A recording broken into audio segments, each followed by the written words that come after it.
Hello दोस्तों, आज हम लोग बात करेंगे क्लास 10th का सेकंड चैप्टर की। सेकंड चैप्टर में है क्या? सेकंड चैप्टर में पॉलिनोमियल्स है। आज हम लोग केवल इंट्रोडक्शन देखेंगे कि पॉलिनोमियल्स है क्या, इसको कैसे आइडेंटिफाई करेंगे कि ये पॉलिनोमियल है। चलिए देखते हैं। पॉलिनोमियल पॉलिनोमियल पॉलिनोमियल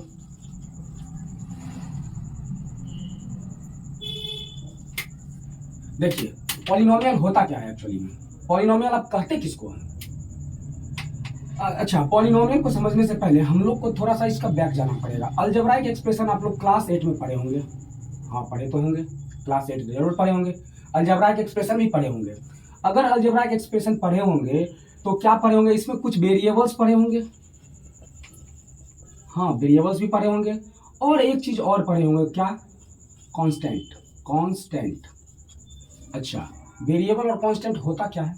वेरिएबल ये वेरी वर्ड से बना हुआ है, वेरी, जिसका मतलब होता है चेंज।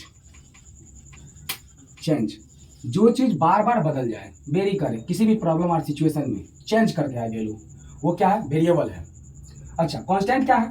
इसका वैल्यू किसी भी कंडीशन में नहीं बदलता। अगर किसी क्वेश्चन में 5 लिखा है तो क्या अगले क्वेश्चन में ये 10 हो जाएगा? नहीं होगा। ये 5 है तो 5 ही रहेगा। हाँ, ये हो सकता है इसका नंबर बदल सकता है, लेकिन उसी क्वेश्चन में इस 5 का वैल्यू 5 ही रहेगा, ये नहीं बदलेगा। अगर लेकिन x है, y है, z है, ये सब का वैल्यू आप देखिएगा हर एक क्वेश्चन में हर एक टाइप का आता है। तो ये है वेरिएबल। ये जो आप लिखे हैं, यहाँ जो हम लिखे हैं, आप कहाँ लिखिएगा? हम लिखे हैं। और ये जो 5 दिख रहा है आपको, ये कांस्टेंट है। एक चीज और देखते हैं, सीखते हैं, सीखने का कोशिश करते हैं। चलिए, अगर हम आपको लिख दे कि देखिए इधर है डेट। डेट में क्या आता है? डे आता है, मंथ आता है, और क्या आता है? ईयर्स आता है, ईयर्स। चलिए, हम ये ऐसा करते हैं कि हम इधर 1 लिखते हैं, इधर 7 लिखते हैं, इधर 2014 लिखते हैं, फिर 2, फिर 07, फिर 2014, फिर 02। अच्छा, ये बदल रहा है क्या? ये बदलना चाहिए ना, ये नहीं बदलना चाहिए और ये नहीं बदलना चाहिए, क्योंकि साल तो वही रहेगा। अब यहाँ पे देख रहे हैं कि डे जो है, डे वेरी कर रहा है, मतलब ये वेरिएबल के जैसा है। वेरिएबल ये और ये नहीं चेंज कर रहा है। करेगा भी तो कब करेगा? जब मंथ लास्ट हो जाएगा। ये कब चेंज करेगा? जब ईयर्स खत्म हो जाएंगे। तो यहाँ पे हम लोग को देखने के लिए मिला कि डे सर टाइम टू टाइम बदल रहा है, मतलब एक दिन भी तक बदल गया, फिर दूसरा बदल गया, फिर तीसरा बदल गया। मंथ पूरे 30 डेज के बाद बदलेगा। चलिए, तो आपको शायद वेरिएबल और कांस्टेंट चीज समझ में आ गया होगा कि वेरिएबल किसको कहते हैं और कांस्टेंट किसको कहते हैं। चलिए, बहुत बढ़िया बात है। अगर आप अलजेब्राइक एक्सप्रेशन पढ़े होंगे तो अलजेब्राइक एक्सप्रेशन में क्या होता है कि कुछ वेरिएबल डालिए, सम, पहले इंटीजर डालिए, इंटीजर कांस्टेंट, इंटीजर कांस्टेंट डालिए, कांस्टेंट, और इसको किसी भी वेरिएबल से अगर मल्टीप्लाई कर दे और वेरिएबल का पावर रेशनल नंबर रख दे, रेशनल नंबर रख दे, तो ये जो चीजें हैं यहाँ जो आपको दिख रहा है, ये बन जाता है अलजेब्राइक एक्सप्रेशन। अलजेब्राइक एक्सप्रेशन में क्या होता है? कुछ इंटीजर कांस्टेंट आते हैं, जैसे -5। इंटीजर में तो माइनस वाले भी सारे नंबर आते हैं, 0 भी आता है और प्लस वाला भी सारा नंबर आता है। वेरिएबल में आप x y z a b alphabet का कोई भी नंबर डाल, अल्फाबेट का कुछ भी डाल सकते हैं। a डालिए, b डालिए, c डालिए, x डालिए, y डालिए, z डालिए, जो भी डालना है डाल सकते हैं। हमने यहाँ पे x डाल दिया। क्यों? क्योंकि जनरली वेरिएबल जो देखिएगा बुक में x, y और z के फॉर्म में यही वेरिएबल जनरली यूज करता है, इसलिए हम भी डाल दिए। अब इसका पावर रेशनल नंबर लेना है तो अगर 5 लिख दीजिएगा तो 5 भी तो रेशनल नंबर है। क्यों? क्योंकि इसको भी हम p/q के फॉर्म में लिख सकते हैं। कैसे? 1 लिख दीजिए, 5/1 कर दीजिए, 5 ही आएगा। अगर आपको इससे भी मन नहीं भरा तो देखिए 7 लिखे, इंटीजर कांस्टेंट, फिर कोई वेरिएबल डाले और इसका पावर लिख देते हैं 1/2।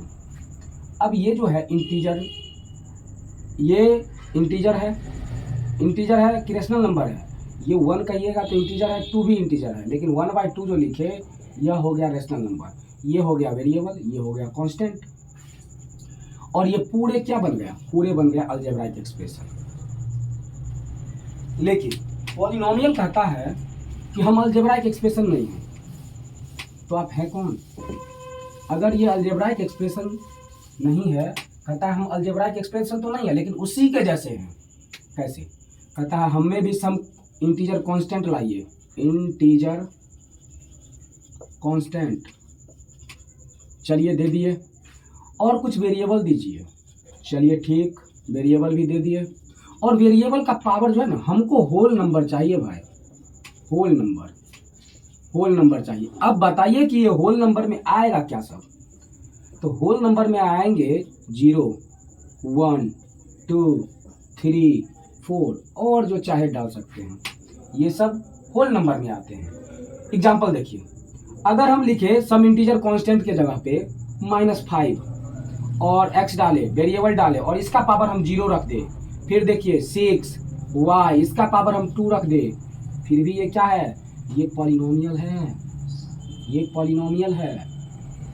अच्छा, क्या आप इसको अलजेब्राइक एक्सप्रेशन कह सकते हैं? हाँ कह सकते हैं। क्यों? क्योंकि 2/1 कर दीजिए सर, लीजिए कर दिए। अब देखिए ये अलजेब्राइक एक्सप्रेशन के जैसा हो गया। तो कहने का मतलब ये था कि सारे के सारे पॉलिनोमियल